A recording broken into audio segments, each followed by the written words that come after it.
Merci.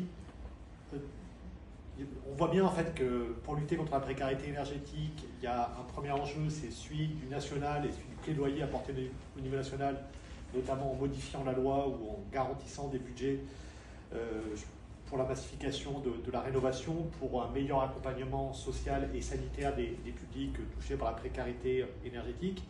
Et puis il y a l'échelon local où là il y a une nécessité, un impératif presque de coopérer et d'expérimenter sur le terrain, avant justement de pouvoir massifier notamment. À Marseille, donc il y a quelques années, on s'est réunis. Donc Marseille, c'est une ville qui est, et on est aujourd'hui à une date anniversaire malheureuse, c'est 6 ans après le drame de la rue d'Aubagne, vous savez, les effondrements qui ont causé la mort de 8 personnes à Marseille. On est 6 ans jour pour jour donc après ce drame, et on est à la veille d'un grand procès qui va s'ouvrir sur ces procès du mal logement en fait et des marchands de sommeil à Marseille. Et donc Marseille, c'est une ville où la précarité énergétique touche environ 200 000 personnes, ce qui est considérable. On a donc 100 000 également personnes qui vivent dans des logements indignes, c'est ça en fait le rapport.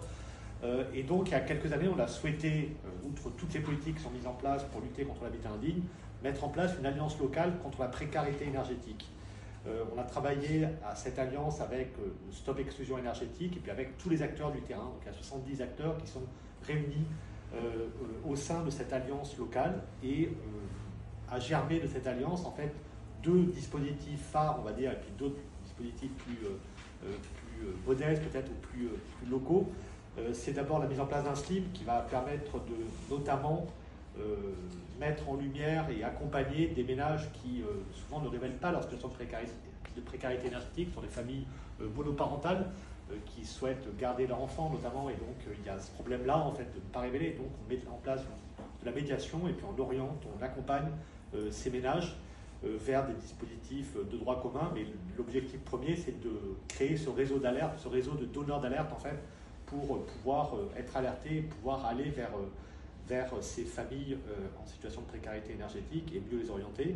Et puis on a créé un deuxième dispositif qui est un territoire zéro exclusion énergétique, donc porté par Stop Exclusion Énergétique.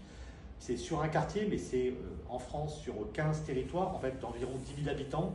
Et l'objectif, c'est d'expérimenter la massification de la rénovation énergétique, notamment pour les ménages précaires et pour les propriétaires occupants en situation de précarité. À Marseille, on a ciblé un quartier où il y a des ménages plutôt âgés qui sont propriétaires et qui vivent en situation de précarité assez forte. C'est un quartier qui se paupérise.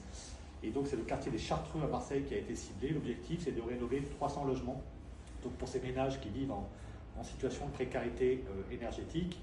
Et puis on a mis en place 2 dispositifs. On accompagne notamment l'ALEC, l'Agence locale énergie-climat, sur la rénovation de grandes copropriétés dégradées en fait au niveau de la ville, donc sur la rénovation thermique de ces copros. On accompagne les compagnons bâtisseurs et on espère aller sur un dispositif de rénovation de village Castor dans les quartiers nord de Marseille. C'est intéressant, 50 ans après l'autoconstruction de cette cité en fait, d'aller sur la rénovation parce que malheureusement ça s'est fortement dégradé. Et puis il y a plusieurs dispositifs qui sont accompagnés au niveau de la ville de Marseille et qui ont été montés grâce à cette alliance locale contre la précarité énergétique. Après, donc, au niveau local également, l'objectif de cette alliance, c'est de prendre en compte les spécificités du territoire. Et il y en a plusieurs. Vous avez parlé de la question de la prise en compte des bouilloires thermiques et donc de la chaleur. À Marseille, c'est extrêmement fort. En fait, il y a énormément de ménages qui se plaignent ou qui parfois même décèdent en fait, dans leur logement parce qu'il fait trop chaud l'été. Donc c'est vraiment à prendre en compte. On a mis en place un groupe de travail justement sur cette question-là avec des architectes. On travaille notamment avec Envirobat et on trouve des solutions intermédiaires qui sont par exemple les plafonniers comme solution transitoire avant la rénovation pour ces ménages.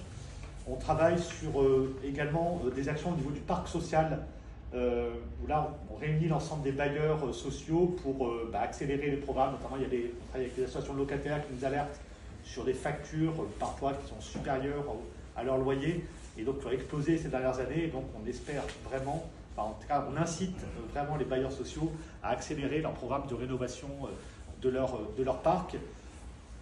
Et puis il y a cette liaison, vous en parliez, la liaison que l'on doit faire entre l'éradication de l'habitat indigne et également les problèmes de rénovation thermique. L'idée, c'est pas de réparer ou de rénover, donc c'est de prendre en compte, de bien conjuguer en fait la question structurelle avec les questions de rénovation thermique des logements.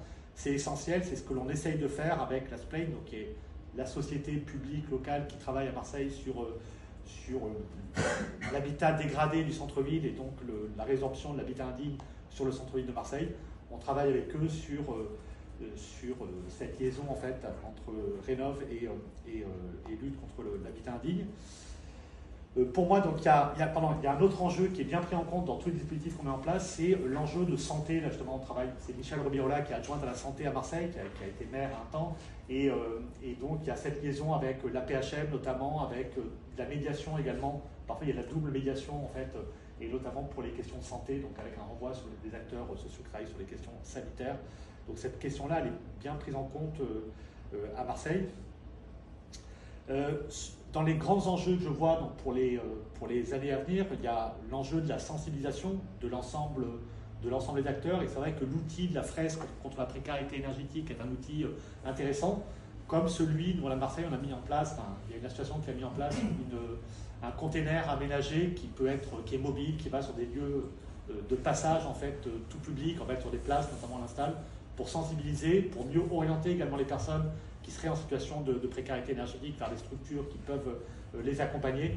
Et donc ça, je pense, la première étape, c'est ça, c'est mieux sensibiliser.